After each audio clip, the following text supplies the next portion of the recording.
இன்னைக்கு லக்கி பேபிக்கு 100th day celebrate பண்ணலான்னு கேக்லாம் வாங்கிட்டு வந்துட்டு லக்கிக்கு நியூ ட்ரெஸ்லாம் போட்டு விட்டா அவங்க அழக ஸ்டார்ட் பண்ணிட்டாங்க. பிகாஸ் ட்ரெஸ்ஸோட ஃபேப்ரிக் நெட்டு, ஸோ அவங்களுக்கு கம்ஃபர்டபுளாகவே இல்லை. அவங்களுடைய ரியாக்ஷன்லாம் பார்த்துட்டு என் வீட்டில் எல்லாரும் மேனு உன்னை பார்க்குறா போலியே இருக்குன்னு கலாய்ச்சிட்டு இருந்தாங்க. பிகாஸ் நான் சின்ன வயசில் இருக்கப்பெல்லாம் ஒன்லி காட்டன் ரப்பர் கிளாத் மட்டும்தான் போட்டு போனான். எனக்கு ஒரே ஷேமாக ஆயிடுச்சு. நீங்களும் இது போல் எக்ஸ்பீரியன்ஸ் பண்ணியிருக்கீங்களான்னு கமெண்ட்டில் சொல்லுங்கள். அண்ட் லக்கியோட கேக் பாக்ஸ் பிரிச்சப்போ எனக்கும் ஆசையாக இருந்துச்சா, ஸோ 100 பக்கத்தில் 2 0 போட்டு நான் கேக் கட் பண்ணட்டுமோன்னு சொல்லி ஃபன் பண்ணிட்டு இருந்தேன். தென் லக்கியும் அழகாக கேக் கட் பண்ண கோஆப்ரேட் பண்ணாங்க. பட் இதில் லக்கியை விட ஹைலைட்டே சிண்டு தான். கேக் கட் பண்ணதும் நைஃபை கூட விட்டு வைக்கல, சாப்பிட ஸ்டார்ட் பண்ணிட்டான். தென் என் அப்பா வேற அரை தூக்கத்தில் எழுப்பி உட்கார வச்சுட்டோம்னு அவர் மூஞ்சி தூக்கி வச்சுட்டு இருந்தாரு.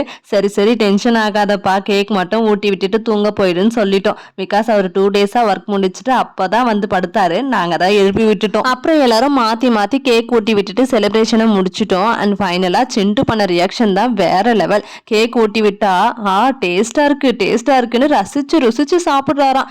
உங்க பேபியோட 100th டே நீங்க எப்படி செலிப்ரேட் பண்ணீங்கன்னு கமெண்ட்ல சொல்லுங்க. இதெல்லாம் நம்மளோட நல்ல நல்ல மெமரிஸா இருக்கும்ல. பேபியும் வளர்ந்து பார்க்குறப்போ அவங்களுக்கும் ரொம்ப ஹாப்பியா ஃபீல் பண்ணுவாங்கல்ல.